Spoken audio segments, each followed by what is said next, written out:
Vous allez voir, on va vite faire le tour.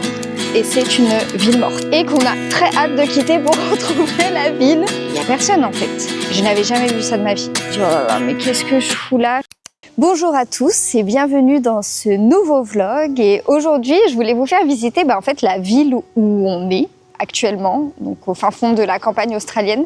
En fait, ça fait plusieurs vlogs où je vous dis qu'on est littéralement au milieu de nulle part, mais je vous l'ai jamais réellement fait visiter.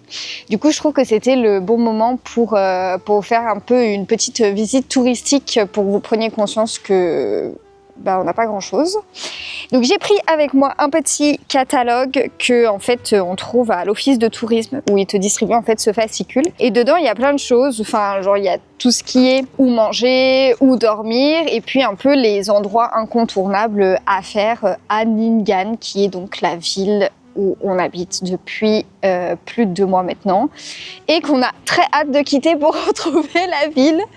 Donc voilà, je vous emmène avec moi dans cette petite visite. En fait, je vous dis qu'on est littéralement au milieu de nulle part et que c'est vraiment un tout petit village, mais il y a quand même des écoles, il y a quand même un centre médical, des petits trucs à faire, il y a genre une piscine municipale. La piscine municipale, par exemple, je peux pas vous la montrer parce que c'est fermé vu que c'est l'hiver ici. La piscine municipale, elle a fermé, mais elle a fermé tôt. Elle a fermé genre fin mars, alors qu'il faisait encore 35 degrés. Donc pour vous situer un petit peu, Nyngan, en gros, ça veut dire le long de la rivière. C'est un mot des communautés un peu autochtones. Je sais pas trop comment on dit ici, j'avoue. Mais du coup, ils ont gardé quand même la ville de Nyngan qui veut dire au bord de la rivière parce que nous sommes donc au bord d'une rivière. Ah oui, et dans le magazine, il y a donc le plan de la ville avec donc l'axe central qui est juste ici. Donc je vais vous montrer le centre-ville en fait, parce que je suis très clairement dans le centre-ville. Là, on va vite avoir fait le tour, vous allez voir. Donc dans le centre-ville, c'est là où il y a les magasins pour s'acheter à manger. Il y en a 2. Il y a une pharmacie, mais qui fait aussi un peu foire-fouille. C'est trop marrant. Il y a aussi 2 banques, une salle de gym, une boucherie et le centre médical donc, qui est dans le centre-ville. Donc là, ce que vous voyez derrière moi, tout ça, c'est le centre-ville. Alors je vous préviens, il est actuellement 14h30 et c'est une ville morte. Parce que je pense que déjà en Australie, à Sydney, on voyait bien que les gens se levaient très tôt et commençaient leur journée très tôt. Ici, c'est pareil, ça commence très tôt et ça ferme très tôt également. Par exemple, le café où on va bruncher quand on est en jour de repos, il ferme à 11h30 midi, je crois.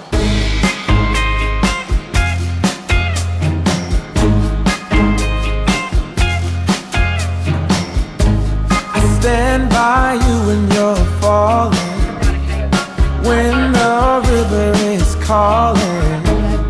Said I love you forever. We can make it together. What goes up must come down. There's lots of friendly faces all around.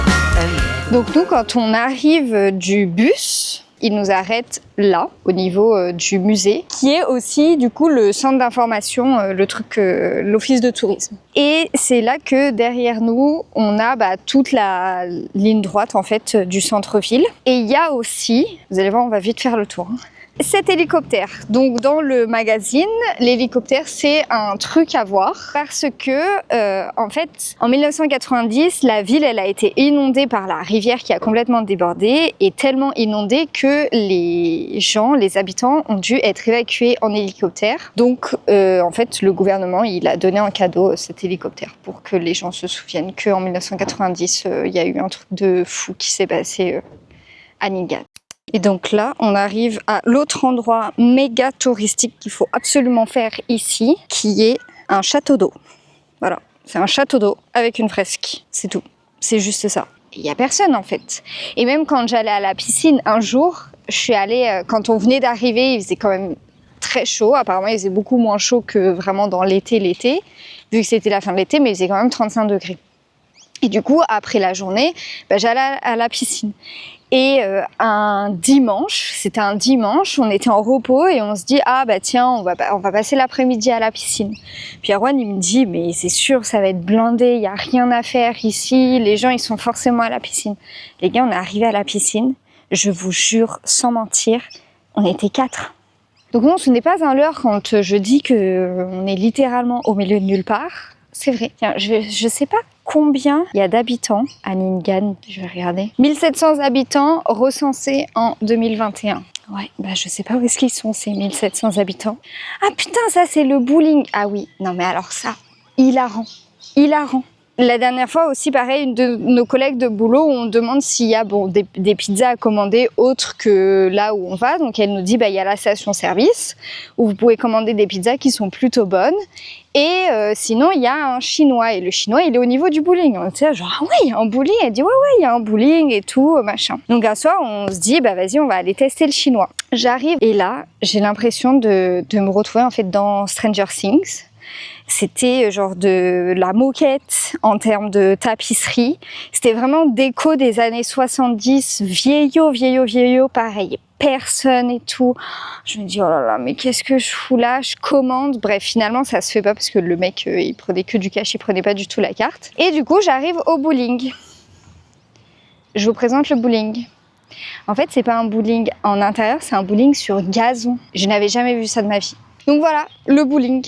Et on passait en voiture la dernière fois et je dis à Aaron, ah tu vois c'est là le bowling. Il me dit mais c'est pas possible, il n'y a pas de bowling. Je dis non mais c'est du bowling sur gazon. Je vais me balader là un petit peu dans la rue parce que je crois que c'est plein de maisons. Pour vous montrer un peu les habitations.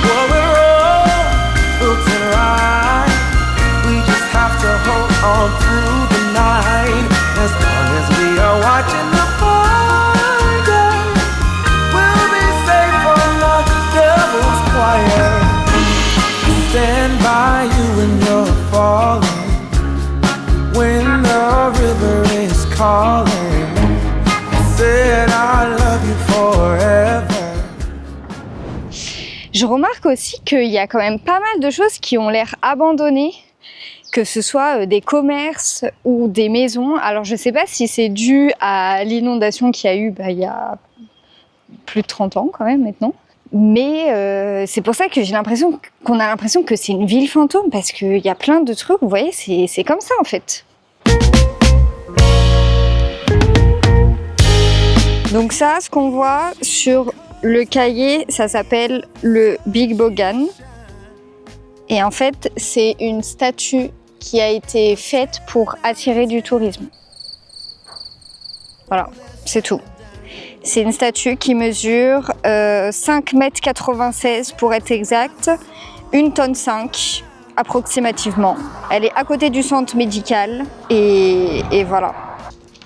Ça a été fait pour attirer un petit peu plus de tourisme, donc pour faire un petit peu plus de choses. Donc j'espère que la visite vous plaît. Hein, j'essaye de vous donner plein d'informations de là où on est. Ouhou, c'est super. Non, plus sérieusement, là où est-ce qu'on en est là? Je vais reprendre la petite liste des choses à cocher. Donc, il y a le muséum qu'on a fait, l'hélicoptère qu'on a fait. Faites un selfie avec le Big Bogan et son meilleur ami, son chien, Rusty, qui s'appelle. Ok, on l'a vu. Le bowling sur gazon, je vous l'ai montré aussi. Les petites maisons. Voilà, le centre-ville. Ah non, vous savez ce qui reste? Le golf. Parce que oui, il y a un golf ici et je le savais mais j'y suis jamais allée. Donc là, on va aller voir aussi ce que ça donne. Voilà, donc nous sommes arrivés au dernier point des choses à faire dans cette ville qui est le golf. Voilà. Vous voyez derrière moi.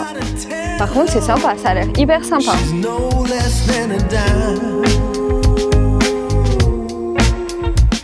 Sets my soul on fire and helps me unwind, yeah. The right kind of woman to help me feel fine.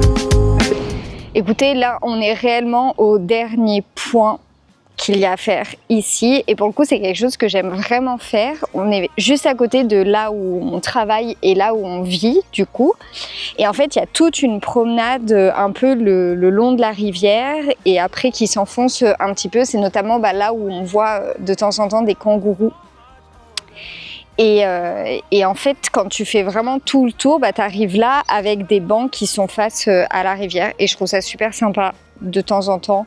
Quand je vais me balader, je me pose là et puis voilà quoi. Sur ce, je pense que j'ai fait le tour de cette visite, de cette ville où on vit depuis plus de 2 mois maintenant.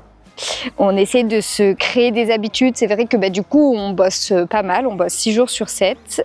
Un seul jour de repos, ça nous suffit amplement, surtout que nos journées, on commence tôt, mais du coup, on finit tôt, donc ça nous permet d'avoir aussi toutes nos soirées. Mais voilà, on essaie de se créer des petites habitudes, d'aller au café, d'aller à la salle de sport, d'aller se balader, de se recréer un quotidien au milieu de nulle part, même si il y a quand même pas mal de structures où il y a pas mal de choses à faire. En vrai, je dis qu'on est au milieu de nulle part, mais non, parce que si t'étais vraiment au milieu de nulle part, il n'y aurait pas d'école, il n'y aurait pas de golf, de piscine, de stade de rugby, enfin plein de structures comme ça. Sur ce, je vous dis à très vite pour un prochain vlog. Et puis, je vous fais des bisous. Bisous!